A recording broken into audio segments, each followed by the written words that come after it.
Hello, everyone, and welcome to The Safe Room, a survival horror game club podcast. I'm Grace, and I'm joined by my co-host, Rose. Not this fucking month, it's not. Not a survival horror game podcast this month. You're right. You're right. We played Dino Crisis 2. It feels like a billion years since we've done this. Oh my god. This month is 10 months long. It really is. We did Signalis. I guess we did that pretty early in the month comparatively. Because we're just squeaking in now, so. Yeah, under the buzzer. Yeah, as we usually do. But February was... Ooh, yeah. Anyway, we played Dino Crisis 2. Yeah. Which is a sequel to Dino Crisis. And sure is. I don't know, you go to an island. Yeah, what's the deep story for this game? I'm trying to figure out, because, like, first of all, it doesn't make any fucking sense. No. Also, it's so funny that this game ends in a cliffhanger that is resolved in a spin-off. Not even in 3. Yeah, it's a Dino Survivor. 3 isn't even about this shit. They made 3 and was like, we need to focus on another group of people. Oh my god. Which is like, what? Because it feels, I mean, maybe this didn't sell that well or whatever. Like, I know nothing about the production of Dino Crisis 2. And maybe I should. But yeah, so basically, after the events of the first game, the government thought it would be a good idea if we did it again. So they have like a little island facility, where they're testing out third energy, and everything goes to shit. And Regina and a crew of, what do they call, the name of the Special Forces unit is so funny. Oh, but I don't remember what it is. Oh, what is it? I'll look it up. Trapped. What did you call me? God, that's so stupid. Yeah. So Regina, she's part of SORT, lest we forget. Secret Operations Raid Team. Fuck off. Tactical Reconnaissance and Acquisition Team is TRAT. And so they're working together. Basically, they got a bunch of time-traveling boats, and they land on this island, and everyone except Regina, for the protagonist from the last game, and this fucko Dylan get moidled by raptors and a T-Rex that I think David Fork, who's the heavy weapons specialist who has a cowboy hat, like shoots a RPG at the T-Rex, and it loses an eye. Yeah.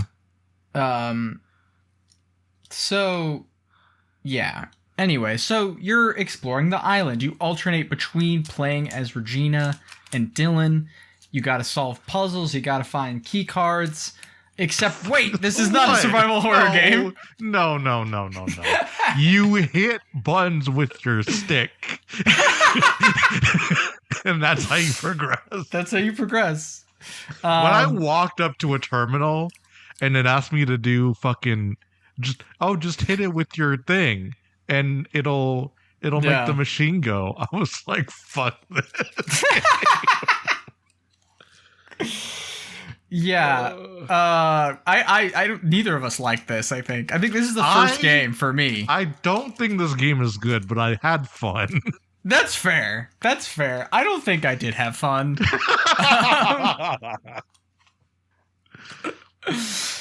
So here's the thing that's good, is I think something that is good in Dino Crisis 1 is the kind of like absurdity genre fiction thing and like tonally that it has. That is pretty fun. Because I'm trying to... So, this is the thing, is the plot is so nonsensical that I just don't know how to talk about it. Because it's like you find out that you're not in the past, you're in the future. Future that went to the past to try to save dinosaurs for some reason. And then the dude you're playing as is like left a hologram from the future. And he left his daughter in the past, and that's who you're talking to for some reason. Yeah. And then there's a subsect of humans in this game that are programmed to protect the dinosaurs because they grew up in little dinosaur pods, I guess, and they can't speak English. But it's like, wait, but it's like, why? So, but it seems like there are like there's like the third energy project that's on this island. Yeah. And then there's this totally disconnected Saving the Dinosaurs project. And they are completely unrelated. Right? Am I misunderstanding it? I don't know. Yeah. Also, I have to say, this is like revealing of me, I guess. So when you meet Dylan's daughter, but he doesn't know, right? It's Regina who meets her, and it's like these three masked figures attack her, and one of them is wearing these like booty shorts. There's two men who are wearing pants, and then the woman is wearing booty shorts, and so then like they wrestle, and she like fucking handcuffs her to the boat or whatever, and I was like losing my mind a little bit, because they're both basically wearing like fetish gear. It's like their outfits. Yeah. So I don't know. I was a little disappointed that it was like a subplot about it's a secret dad game. I hate it so much. Secret dad game. Well, because he's like, I used to be a fucking. What was he? He was like a drug smuggler. He was like a drug dealer or something. Yeah, he's like in a gang or something. It's not. I don't know if he says it's like I dealt drugs, but he was like, running in the streets. Well, the clearing screen I got is him in a fucking Ferrari with a gold me too. What's up with that? So I assume that's him pre Dino Crisis. I'm gonna see. Are there other ending screens? Do you know? There are. Yeah. Okay. I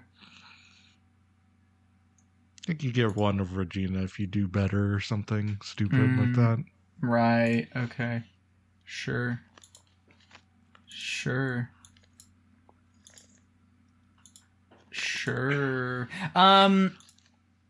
Yeah.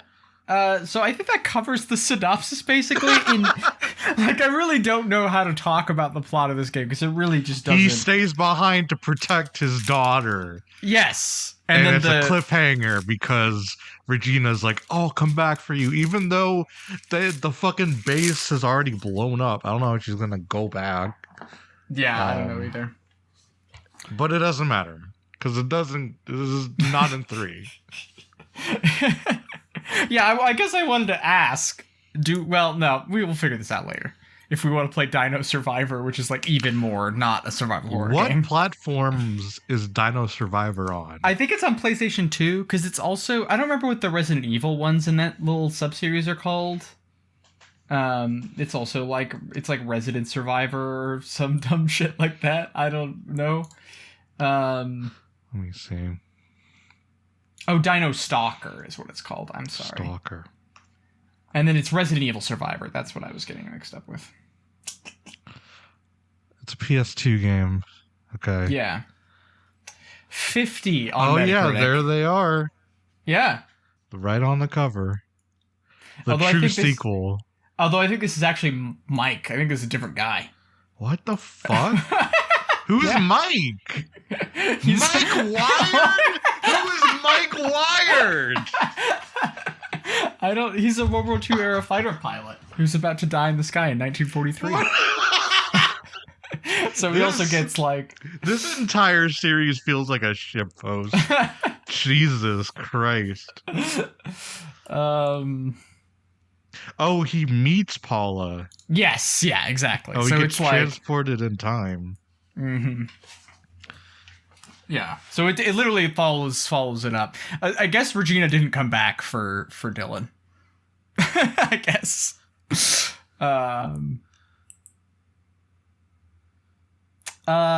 Yeah, I'm trying to think.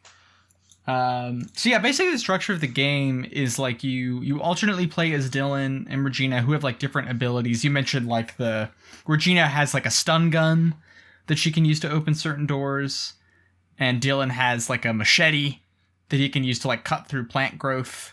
And then you know there's some like puzzle solving kinds of stuff. Where you have to like flick some switches in the right order or whatever.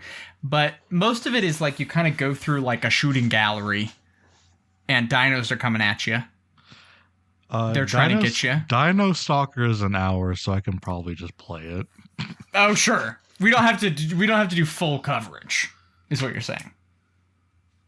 Of Dino Stalker. We can... I'll probably just play Dino Stalker and 3 in the same month. Yeah, okay, that sounds good to me. I would be down for that. Yeah. But yeah, anyway, you load up this game and then the music is like bow bow bow bow as you shoot dinosaurs. Yeah, that's what it is. And there's a combo system. So basically every kill earns you extinction points. Which you could use to buy weapons and upgrades at various the save terminals in the game. When you kill an enemy, and if you kill successive enemies without getting hit yourself, then it ups your combo and increases the amount of points you get. I am very blessed to have a hacked PlayStation Vita in which I can just put 999 extinction points and just buy everything. Because there's nothing less appealing to me in the world than the image of grinding dinosaur kills in this video game. I did do it at the end. I did it for like 30 minutes, and then I was like, what am I doing? I have a cheat engine on here. I'm just gonna do the thing. Yeah. Yeah, so this is like the big thing is that instead of like ammo being scarce and you having to like think about or like shoot carefully, you are like actively encouraged to wantedly kill. And, you know, there's like no real like inventory management or item scarcity. It's action all the time. To be fair, it does feel pretty good to shotgun a dinosaur. Oh, yeah. That's totally fair. It's also good. I like. It's also good when you hit a guy right as they're about to attack and it says counter. Which is like not a counter, but okay. Yeah, it doesn't really make sense. And it also, I don't think it gives you more points, so is it just there to make you feel good? But if so, it works. Lizard brain activated. Yeah. Yeah. So the kind of the issue I have with this is that I feel like this isn't as bad a game as Resident Evil 5, but I feel like it has a similar problem in that it's kind of between an action game and a survival horror game. Mm-hmm. And the thing is that like in this, it's not hard to shoot the dinosaurs. There's no like aiming really. No. You just have to like be turned in the right direction. So it's like way more about like timing, I guess. Yeah. Yep. But it's just not very interesting. And like a lot of times you can just kind of get through and like, you know, I'm sure that like, I know that there's like high level play and that people who can play this, because you get like extra points at the end of a room if you clear it without taking damage and stuff like that. And so I'm sure there's people who are like fucking experts at doing it, but the controls are kind of like, they're still built, you know, it's still tank controls. It still kind of feels like you can move and shoot though. Yeah. Which is like, okay, also is evidence Capcom could let you move and shoot before. Mm-hmm. They had the technology. Yeah. Like, It was a decision that they made for the game. I just want to see. I know that people know this. If you're listening to the show, I'm sure you're on my side. But I just want it on the record that it's fine. It's good even that you can't move and shoot. They did it on purpose. Anyway, you can't move and shoot. If anybody wants to buy us copies of Resident Evil 4 Remake, we'll play it. Yeah, the thing is, I'll have to play Resident Evil 4 for the first time because I've never played it. Well, there you go. Yeah, that's your fucking safe room Patreon goal, I guess. Oh yeah, let's fucking play Resident go. Evil 4. Yeah, it's so funny that the first Resident Evil game I played all the way through is 5. That's like a deeply shameful. I did not realize it was 5. I had played portions of Resident Evil 1 before, so it wasn't like the first one that I played, period, but it was the first one that I finished. Chris Redfield on a volcano. Yeah. The thing is, that's the good part. That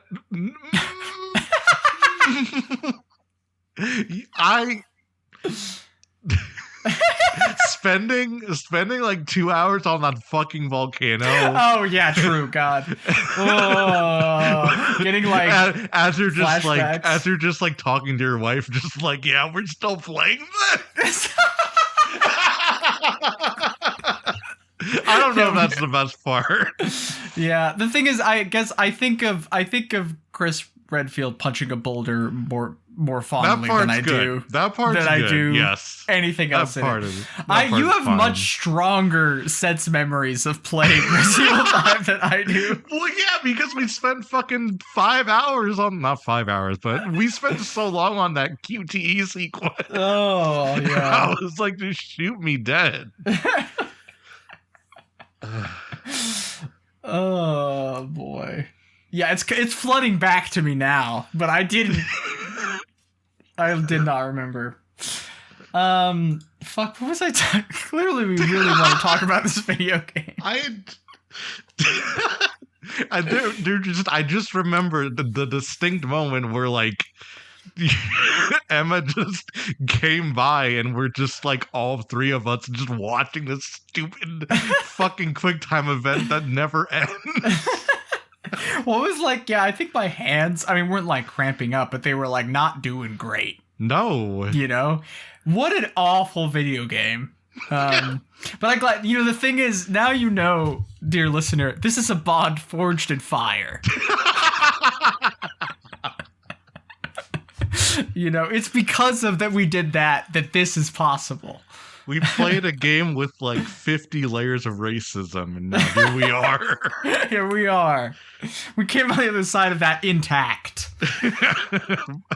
Could not survive 6 though. No, I played more of it. I kept playing after you dipped, but I didn't finish it. Yeah. So Dino Crisis 2. So I guess, and that's sort of the thing, is it doesn't have the sort of like, oh, I have to make decisions about what I can keep in my inventory and like who I should fight and like what is, or even like the terror of being like, oh, if I don't position myself well here, I'm going to get got. Because like ammo and health stuff is so plentiful that you're never really in danger. And it's just about like getting through the thing as slickly as possible, which IMO is just not very fun. I did not realize that the cartridges increase your ammo count permanently until the end of the game. So I feel like I made it harder on myself a little bit. The cartridges increase your ammo count? Yeah, permanently. Okay. I feel like I maybe also made this harder on myself because I don't think I ever increased an ammo count. Because it definitely felt like I was doing ammo management when I had the option to just add more bullets to my gun. Yes, yeah.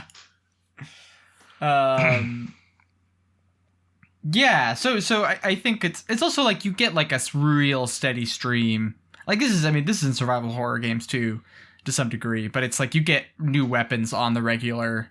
And so you know, like at the end of the game, I was like running out of ammo in my shotgun or whatever, but I always I was like, oh, I'll just equip the flamethrower. And that's like even better, actually. And, you know, whatever. So I think that's sort of the thing is it kind of lacks the tension, but it's also not like particularly thrilling the way like, you know, like a Halo could be, for example. Or I don't know, another game. I haven't played Turok, but maybe Turok if you want to fight a dino. You fight dinos in Turok, right? Am I making that up? Okay. No, you're right. I've never played. I've never played it either. Yeah. So I mean, that's basically. I don't know. That's basically my issue with this game. Is I felt like because that was one of the things that was so cool about Dino Crisis, is how much it just felt like this so slickly executed iteration on just like good, like classic design. Right, and this feels way more kind of in between things than that did.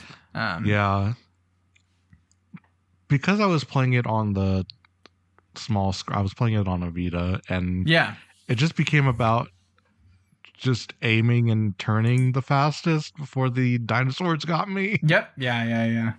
And not at all about shooting. So. But the noises the dinosaurs make when they get shot is good. That's kind of well, it's also good. It's also good when you like shoot a dino and it goes like whoa, like it just falls over. You know, that shit's cool. I like it when you get the mine weapon that you use to like flip the dinos on their backs. Yeah, that was kind of a fun section. Here's the thing about this game. Is that if they remade this game specifically, they would make so much fucking money. Yeah. Are you kidding me? Do you see all of the AAA bullshit in this video game? No, it's true. There's so many there's so many like bespoke 2 turn mini games. Sequences. Yes, yeah. Yep. It's all there. There's it's a dad game. It's also okay, I will say though, in defense of the set piece stuff, it is cool when the super big T-Rex comes and eats the regular size T-Rex. That is cool. That is pretty cool. Sorry, did you want to say something else there? I hope I didn't interrupt you. No, I was just saying it was a dad game, so. Yeah. It is a dad game. Yeah, it's true. But yeah, I don't know. All the pieces are there. It's got set pieces. It's got a boring story. It's got linearity. All the staples. It's like you're playing Uncharted over here. Right. The thing is, though, that I guess I haven't played any of the Resident Evil remakes, but if it played like that, I think I would be like, oh, this is pretty good. Is the thing. You know? Well, and maybe that says something bad about me and my taste. If you could actually aim at the dinosaurs, it'd probably be pretty good. Yeah, that's really the thing. Is like the pacing is fine, like it kind of introduces new ideas to you at a steady clip. There is some like backtracking stuff that I think especially because like backtracking in a survival horror game can be really cool because so much of it about is like knowing the space. Like Signalis did such cool stuff with that. Right, like it is so cool to like get to know and understand the space and its dangers and stuff. Whereas like, you know, this is a game where enemies pop in from out of screen and they like explicitly they'll just spawn forever so you can grind points if you want.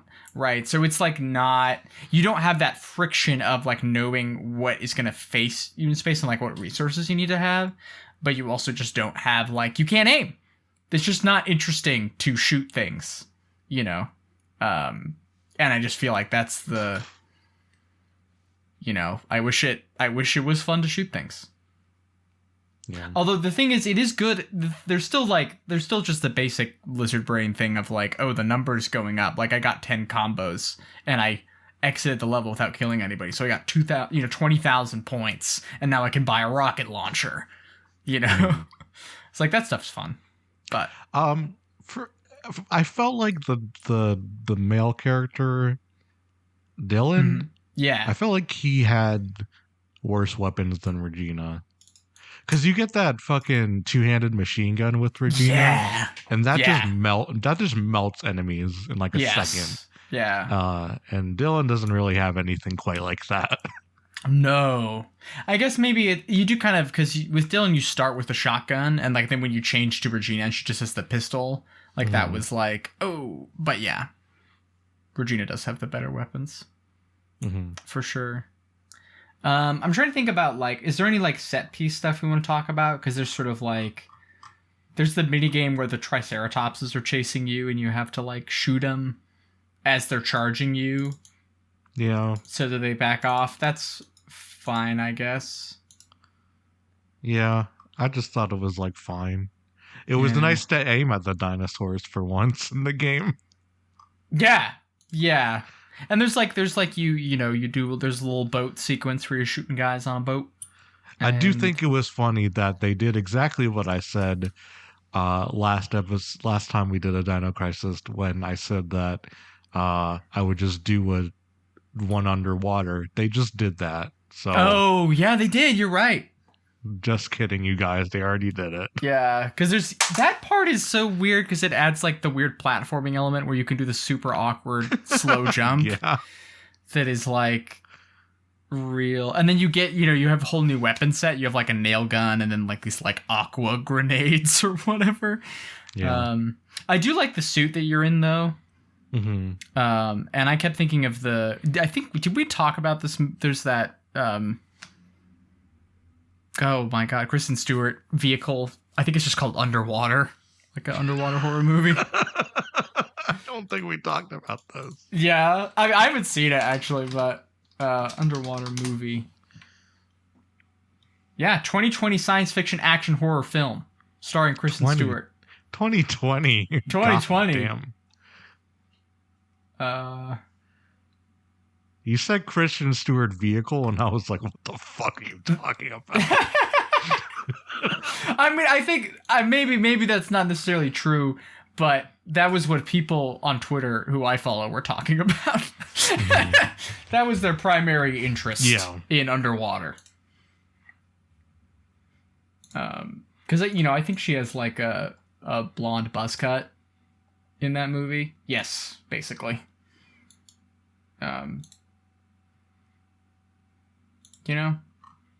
People are interested in that. I don't know why I clicked on images like it would show me screenshots from the movie and not just pictures of underwater sea. You gotta search underwater movie. That's what you gotta do. Apparently I can get an underwater movie 6-pack on eBay. A 6-pack of what? Oh, it's Fish Tales, Fish Tales 2, Fish Tales 3, The Fish Tales Presents Mother's Day, Shark School, and Fish School Into the Deep, Learning for Kids. Okay.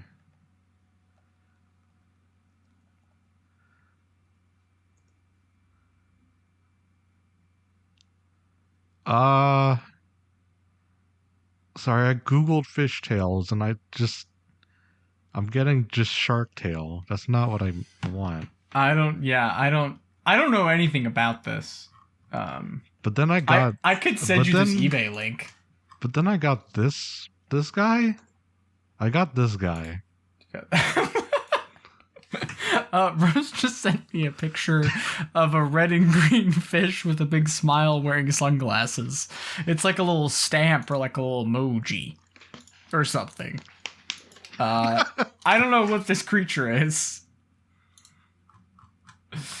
Yeah, God, is this all we have to say about Dino Crisis 2? This is the most chaotic episode. There's not much to say. I guess there isn't.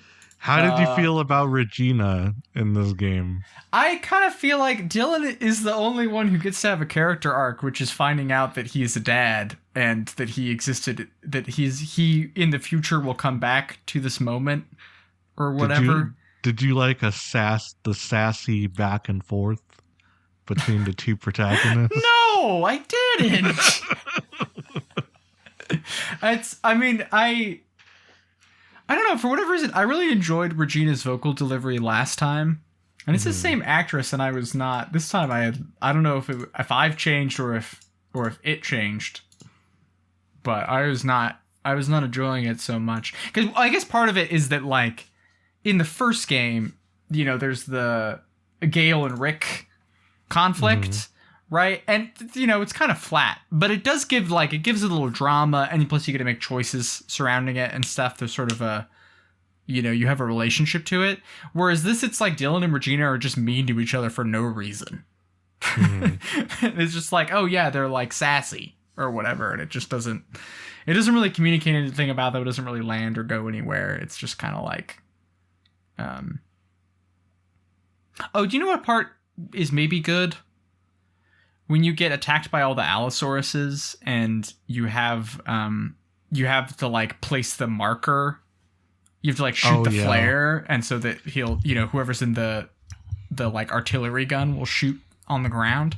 Will shoot where you shoot the marker. That stuff was fun, and I think it's like that's so much based around movement that it's like the game isn't really about aiming anymore, you know. And it already wasn't. But and then at the end of the segment, she's like, "We don't need this anymore," and drops it. Yes, I was like, "What? Maybe you will need it." What are you talking about?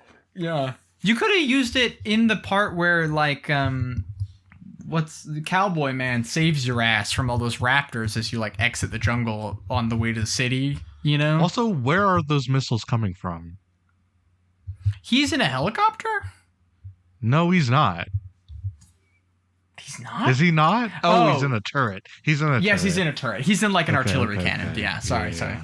I thought you were talking about David Fork, not Dylan Morton. No, I was talking about how the mechanism works. Yeah. Because there's that part where David Fork shows up in the helicopter and is like shooting guys with missiles. Hey, what's up with that scene where Regina exits a building and then sees two dinos fighting and then runs back inside and then Dylan pops in behind her? What was up with that? I don't think I could say what was up with that. Because she was going to go outside, and then she couldn't. And then Dylan is just there. What did he do to avoid the dinosaurs? Oh, yeah, I don't know. He's a man.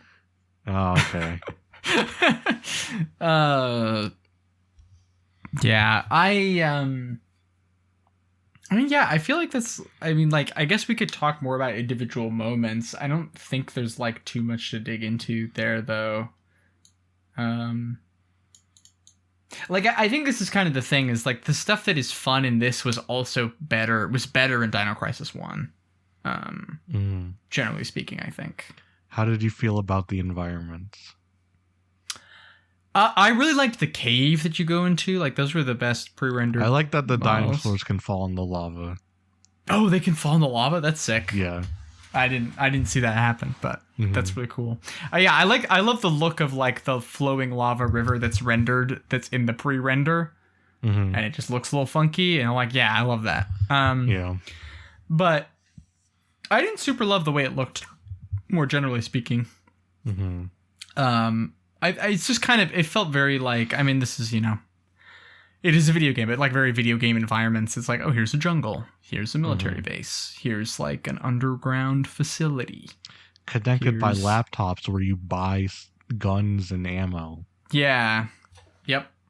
And I think also like this is also one of the things, right? Is that the fixed camera angles don't really do a lot for it because it's not really about that, in the way that like Resident Evil is.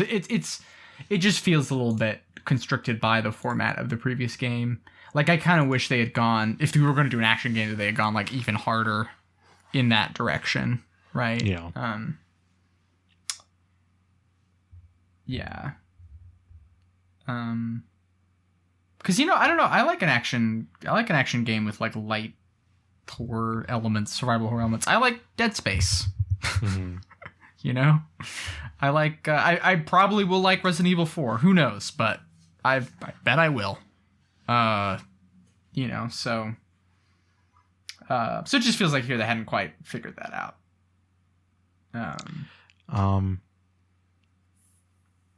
I hate to break it to you, but it does look like Dino Crisis 3 is a similar situation.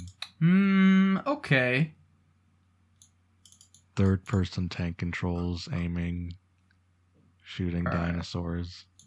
You know, I don't know. I'm kind of interested just because it's in space. It's in space and it's on the Xbox, so I have to know what they did. What's up with Dino Crisis? No, what's up with that? Yeah. I've truly got nothing. Yeah, I think we could go to listener questions now. It's just, you know, sometimes you get a dud. I guess that's what it is. The music in this game is shit. It's really bad. It's so fucking bad. It sounds like somebody tried to make Splatoon loading music. I guess so. It's just so, the instrumentation is so odd. There's like a theme that plays when the Gigantosaurus, like the big T-Rex is trying to eat you, that there's like a sound in it. It sounds like the Joker laughing or something. You know what I'm talking about? And I was like, why does it sound like? What is going on? And then they bring back the safe room music from the last game, and it's like, you guys can't do this. This is such a much better song than anything in this game. Yeah. I don't know. This is also, sorry, go ahead. The action music with the Dino Crisis sound font does not work. Yeah, it's a weird mix. I think it's also something I just thought of is like, I'm not saying Dino Crisis 1 is not a smart video game, but this is stupid, but I'm going to say it anyway. It is about things, you know? It has themes. Mm-hmm. And it's not interesting, but they're there, and I appreciate their presence. And I feel like Dino Crisis 2 does not have themes. It has characters and facts, but no themes. It's like they read a Wikipedia summary for any movie and then copied that. Yeah. It's also, it doesn't help to, I think the localization in this game is not very good. Like, you know, there's a lot of like, you know, like the last game is like you pick up files and stuff that have information and things like that. And a lot of that stuff is just not like very clumsily worded or sort of grammatically incorrect or things like that. And I do think that also, I mean, it's just harder on the actors. It's harder on everything when it's like the script is just a little bit funky in ways that I'm sure it isn't in Japanese, right? Sure. But also the audio logs don't matter because there's going to be somebody who explains the plot 2 seconds after you read the thing. Yeah. No. I'm not saying the audio logs are good. They're just, you know. What are you going to do? I read one towards the end of the game and I'm like, I guess this explains everything. And then the guy shows up and explains everything. Yes. And I was like, well, He does show up and explain everything. It's also so funny that like they spent so long like hiding his face. And it's like, I know that this is I guessed it was Dylan's father. Because he's like, oh, she's just like my sister, you know. About the like lady that he finds, you know. Or Regina finds rather, but that he is guarding and stays after to protect and whatever. So I was wrong about that, but I was like, it's not. I know what's going on. You don't have to. There's no treat reason this as a big care. reveal. I don't care. I don't know. I feel like a lot of video games generally rely on like, this is like a heterosexual nuclear family, so you should care. I think this is the foundation of like so much video game pathos, and I'm like, you know, I don't care. I don't care if that man has a baby. No. That baby can die for all I care. And I'm cool. I'm fine with it. Good, even. This man doesn't even know who he's going to have this baby with. Yeah. Like, what? Why do I care? Also, why does he go? I mean, this is what. But why does he go into the future, knowing that the project will fail, that his daughter will be stranded? Is it just because he like has to fulfill his the daughter loop? with him? What's the one reason why they couldn't just take his daughter with them? I don't know. I don't know. I guess to preserve humanity in this time period, but that doesn't make any sense. That does, yeah. I don't know why they were saving the dinosaurs, or like what from. Is it just like, oh, they go extinct, and so we should try to preserve them? But then if that's because there is also some things about like trying to coexist with the dinosaurs and that like failing.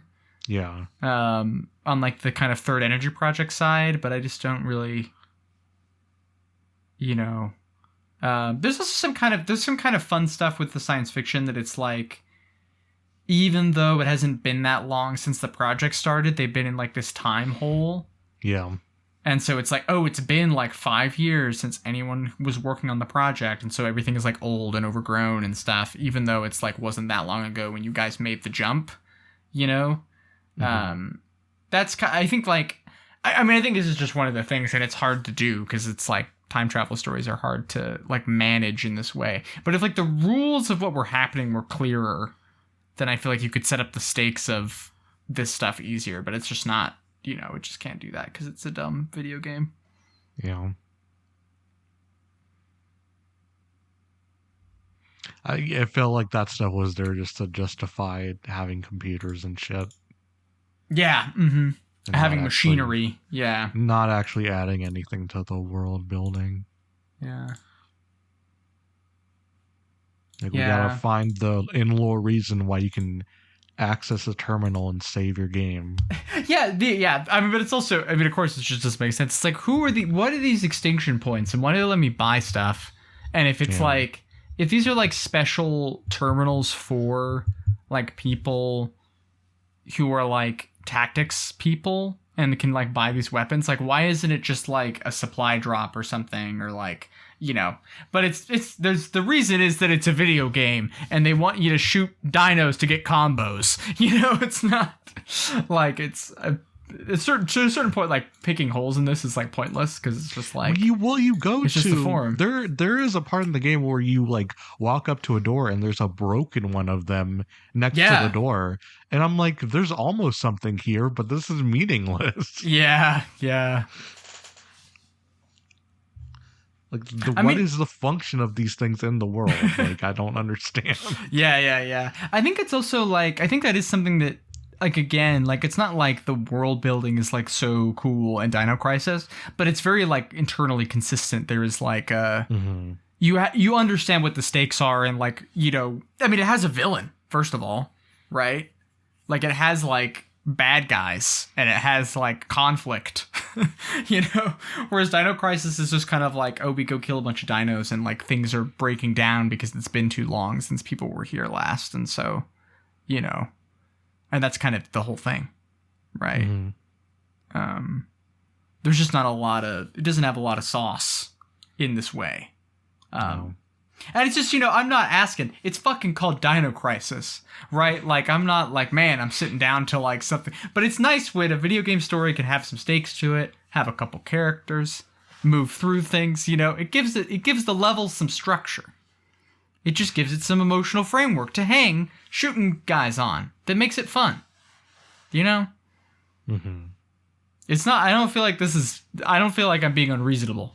I'm not asking for emotional depth. I just want there to be clear stakes. My Google was very keen to show me an article that said that the producer of Dino Crisis is working on Exoprimal. Okay. To which I said, I don't care. Yeah.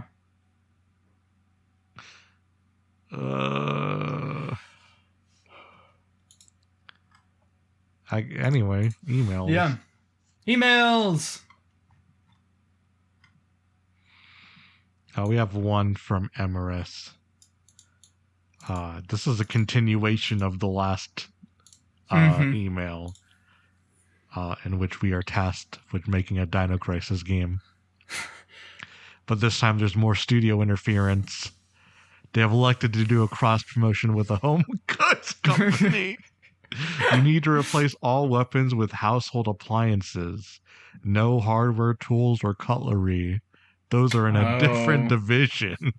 Okay. What are your new weapons? You need equivalents for knife/melee, handgun, shotgun, rocket launcher, and hand cannon. So I think for melee you just do like a rolling pin, or something like that. What other does that qualify as a household appliance, or does it have to be like a? I feel like it is. Yeah. Because I was about to say like a cleaver or whatever, but that's cutlery. That's a different department. Yeah. Can't do that. What do you think? What do you think for melee weapons even?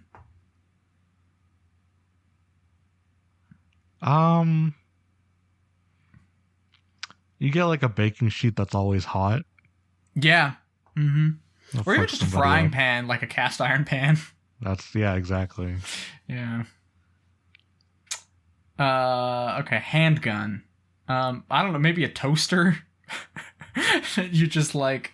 Have you seen those videos of this guy who does like reloads of household objects? No, I don't know if I can find this. God. But it's like someone will like it'll be like a toaster. It'll be like holding it like a first person thing. Oh, and then he'll like pop a toast pops Sure. out, and then he puts two more in and like closes the thing and then goes back to like the position. Yeah. Stuff, or like I don't know, there's all sorts of things like toilet paper rolls or so yeah, I just feel like it's like, it's a toaster and you like pop toast into the toaster and it shoots the laser beam or like whatever. Yeah. For like a handgun, I feel like that's, and maybe like a blender's the shotgun because it's all mixed up together and it's like spreads out from the, I don't know. Yeah. This feels very like Splatoon logic-y. Mm-hmm. That's true, yeah. Yeah, because you have like the pencil and pen guns in Splatoon and whatnot. You get a bucket. You can do a bucket, I guess. Get a bucket, yeah. Yeah. I'm trying to think of like rocket launcher. I've given up on this prompt. I feel like you gotta have a Swiffer in there, like a mop. Yeah, these are just Splatoon weapons now. They are, yes. Yeah. Yeah, you're right. All right, Splatoon did it first. They figured it out. Did it? It's a better game than Dino Crisis 2 and Splatoon. Splatoon 3 is cool. It is. I was thinking of the campaign specifically. Yeah. Listen, I have those teddy bear ears. I know what's up. Yeah. Real gamers know. Real gamers know. We also had a question from Amr in the Discord that was just, how are the combos? Bad. Yeah, they're not good, unfortunately. I wish the combos were good. I wish you can't juggle. So yeah. But did you check the email? Do we have any more? We don't have any more. Okay. No. Nah, that's cool. I just wanted to make sure. Yeah, I feel like that's all I have to say about this video game. I have to emphasize that this is the first time where it's been like, I didn't like this. Even like the Thing is probably like the one up from this, right? In the theoretical ranking. But the Thing is so weird. It's just a weird one. It's interesting. It's got ideas. It doesn't execute on those ideas, but it's got them. Yeah, I guess so. Whereas, I just rather play like a light gun game than play this. And I guess we will. Because I did wish it was a light gun game. Yeah. Because those were kind of the best parts of this game. Mm-hmm. So maybe Dino Stalker will be good. Because that's what that is. Who could say?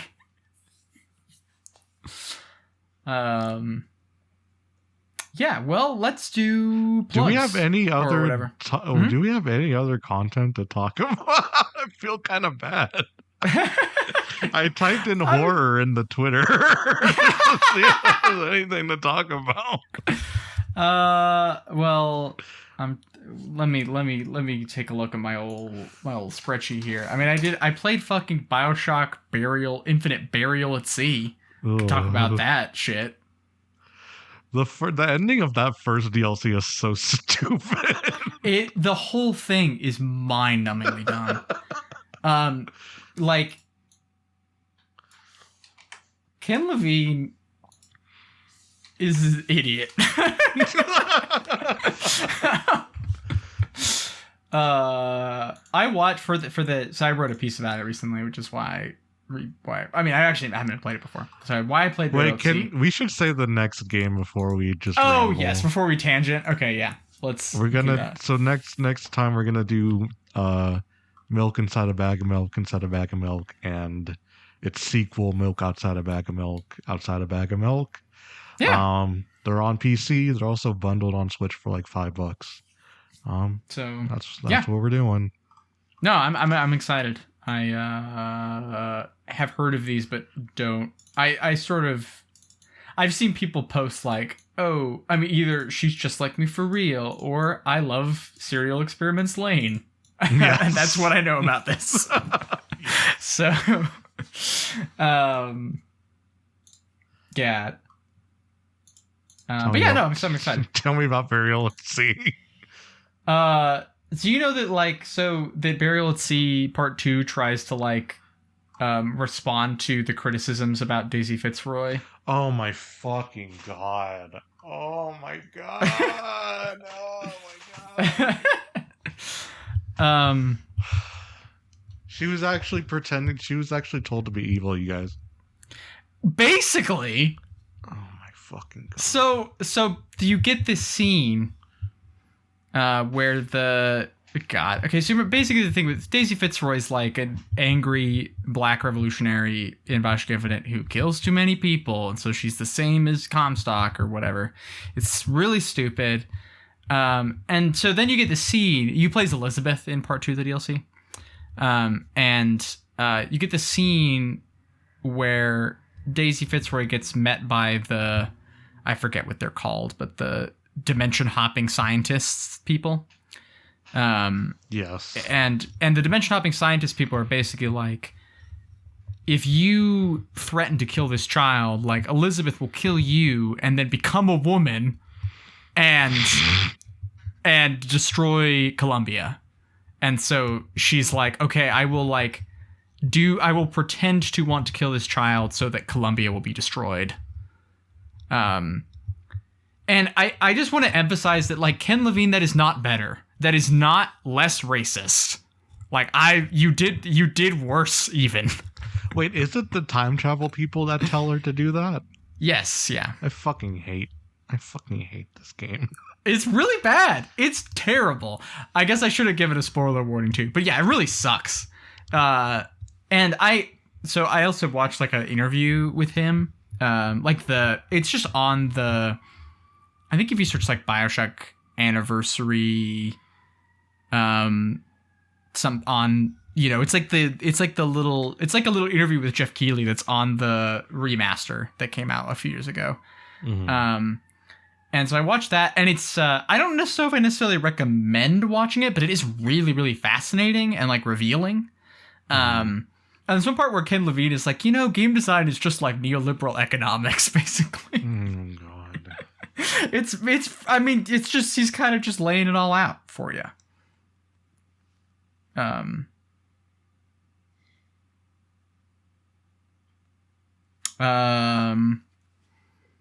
Yeah. So hosting a podcast is just like neoliberal economics. You got to incentivize people to talk about the things that you want to talk about. That's right. Because that's sort of the explanation of the big daddies and the way they work is like trying to get players to engage with them by giving them a reward, a special reward. I think you can only get from engaging, fighting them. And it's true. Like, I guess, but this is not some divine insight, Ken. I'm on a first name basis with Ken Levine. That's right. Everybody who writes about video games should be. So much damage. So much damage has been done. Yeah, it's also I don't know. It's also kind of wild how much Ken Levine is thinking about Israel, having big thoughts about Israel. There's actually I don't know if I'd recommend this piece. There is I remember very interesting piece a while ago, I think on Kotaku, that was about this. I think it was called like BioShock's Jewish Roots Run Deep. I don't know if that's a good piece. I haven't read it in years.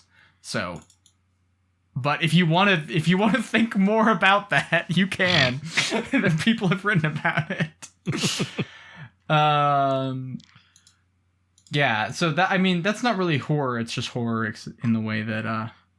Oh, also, Ken Levine said the most cornball shit in this interview that I have to call out. I'm sorry. He said Rapture is the things I've carried with me from making the BioShock games is Rapture is a real place, and Elizabeth is a real person. What? And not like not like in a literal sense, but in sort of like we created as a team, created a place that felt real in Rapture and a person that felt real in Elizabeth. And I just want to say, especially on Elizabeth's side, that is not true. It's not true. She's a manic pixie dream daughter. What are you talking about? Yeah, I know. And Burial at Sea does not make that better, because it's like it basically turns her into the engine that kickstarts BioShock 1, that like sets up the events of BioShock 1. And it's just kind of like, it's just kind of boring. I don't know. I only remember the end of the first part of the DLC where like it's like, haha, here's a plot twist at the end of the DLC. Yeah. Haha, wink wink, nod nod. Yep.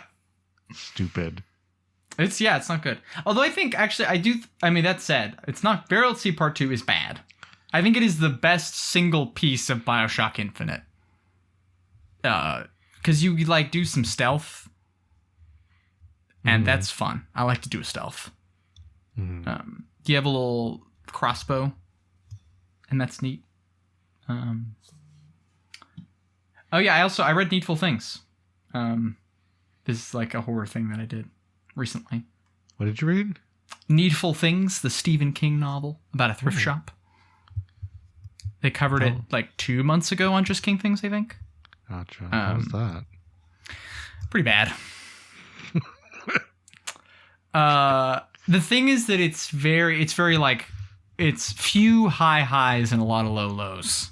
Because like the two main characters, so it's Alan Pangborn, who's like continuing Castle Rock character. He's in like the dark half and stuff. And then Polly, his like girlfriend, and they're both like, especially for King, like really well realized characters that have like a lot of interesting things going on.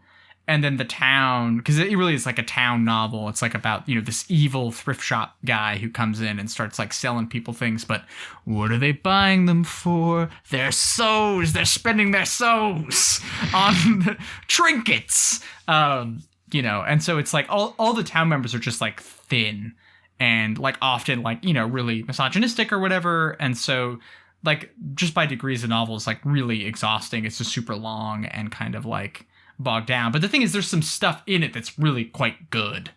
Like Alan Pangborn is like, his wife was in a car accident and died with his son. And then he finds out that she had a brain tumor. And like didn't tell him about it. And so there's sort of like this weird, like, did she die because of this disease that she had that, that affected her behavior in some way? Like what occurred, and like also, him being like a detective and like trying to figure it out and trying to like, rather than like emotionally deal with it, like logic his way out of this like puzzle. That stuff, like there's sort of this sequence where, he's like, his backstory is kind of being explained. And I think it's just really good stuff. And it's like very interesting character work. But too bad about the rest of the book though. Yeah. Have you got anything that you wanna discuss related to the podcast or not?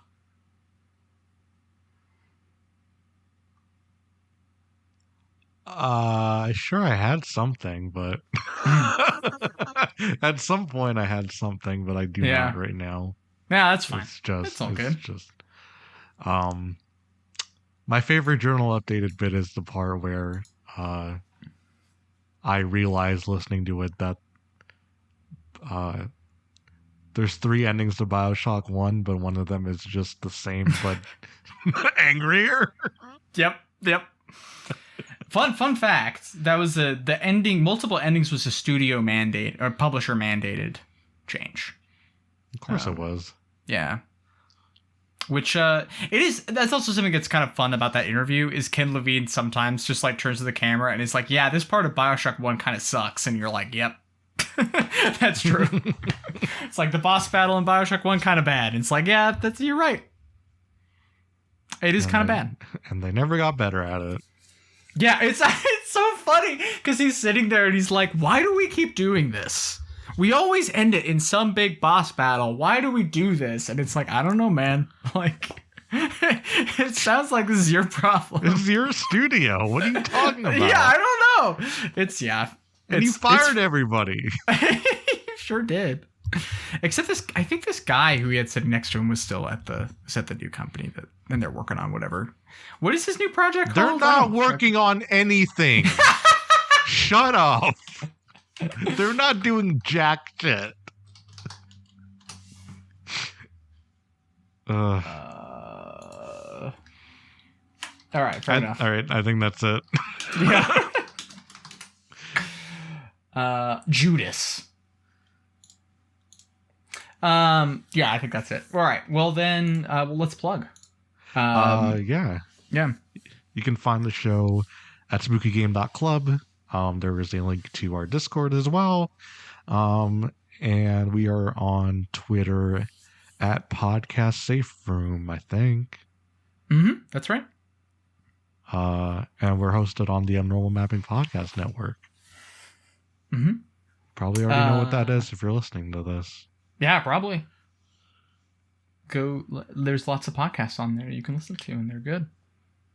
And then you can find me on Twitter at BlueStrose430. You can find me on Twitter at Grace_Machine. And there you can find links to all the other bullshit that I'm up to. Oh, I did play some Omori. Momori? Omori. Omori. Right. That right. RPG Maker game. Yeah. And I fell straight off because the game is way too long and I already know the ending twist and it's terrible and I don't want to play it anymore. But I had a solid. We're really bringing ringing endorsements. I had a solid 7 hours where I enjoyed that game. All right, fair enough. More than I can say about a lot of games, I guess. More than you can say about this game. Yeah. All right, we're done. We're done. Goodbye. Bye.